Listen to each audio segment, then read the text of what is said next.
Hello everyone, it's May 13th. Today our text is 2 Samuel 11 through 12 and 1 Chronicles 20. And we come to our text today, the Israelites are ravaging the Ammonites, as the text says, and the city of Rabbah is being besieged by David's armies. But we have a story here in between the war, in between the battles, and it's the story of David's infamous sin with Bathsheba. And we see that David's got his armies off fighting, and he's walking around in his palace on the rooftop, and he can see Bathsheba bathing, and he desires her. And so he sends his servants to go and take her, and he lies with her. And Bathsheba sends word shortly thereafter that there is a baby. She is pregnant.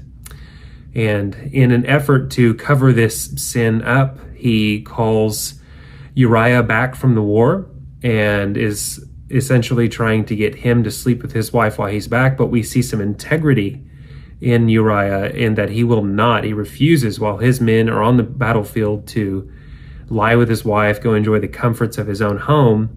And he sleeps with the rest of his men. This kind of foils David's plan, but David descends, we see, even further into wickedness, gets Uriah drunk, writes a note to Joab, has Uriah sent to the front lines where all of the worst of the warfare is happening, and essentially has Uriah killed by the sword. Obviously, this does not go unnoticed or by our Lord, and the Lord sends the prophet Nathan. And so Nathan comes to David and he tells him a story. He tells him a story about a poor man and a rich man, and a sojourner comes to town and stays with the rich man, but the rich man doesn't want to provide a meal from his own resources, so he takes from the poor man to provide this meal for this sojourner. And David is righteously indignant at this. Why would somebody who has so much take from somebody who has less? And Nathan, in dramatic fashion, says, "You are the man." And the Lord gives a divine verdict. And David learns that the consequences of his sin will come from his own house, and they will not be hidden from anyone in Israel. It would be very public.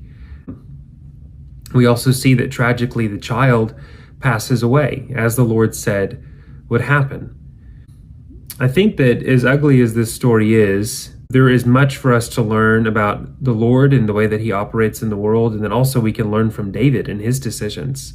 And really the main thing, maybe the main two things that come to mind for me when I read this story over is that, number one, our sin has consequences. Every bad decision that we make doesn't ever happen in an echo chamber, whether it's something dramatic and deep and wicked like what David has done, or if it's something even what we consider maybe small in comparison.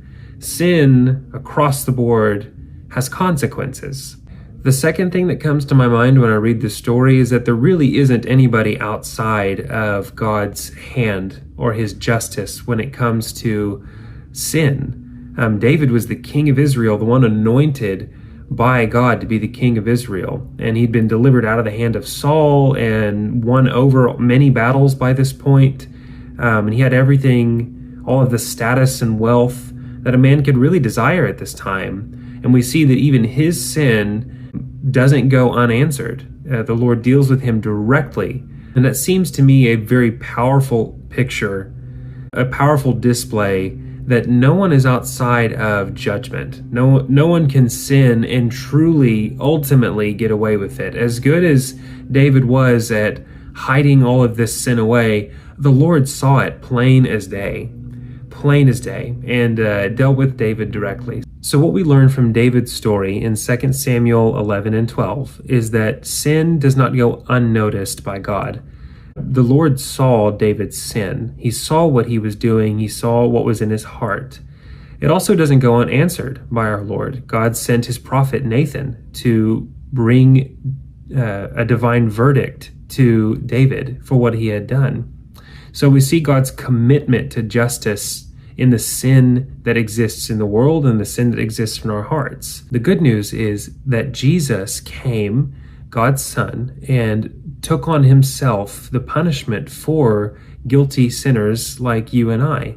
For all who believe, your judgment day has moved from a future date to a date long ago, about 30 AD, when Jesus died on the cross. Romans 8 says, by sending his own Son in the likeness of sinful flesh and for sin, he condemned sin in the flesh in order that the righteous requirement of the law might be fulfilled. Jesus was perfect, but he took condemnation on himself for our sin. So even though God is faithful and completely just and committed to bringing justice into this world, we don't need to despair, because he also has made a way for sinners to be reconciled to him through his Son, Jesus Christ. So whether we're messing up big like David or we're messing up small, God sees it all. But he's also made a way for us to be reconciled to him despite our sin through the blood of his Son, Jesus Christ. So I hope this is an encouragement to you. Thank you for joining, and keep up the Bible reading.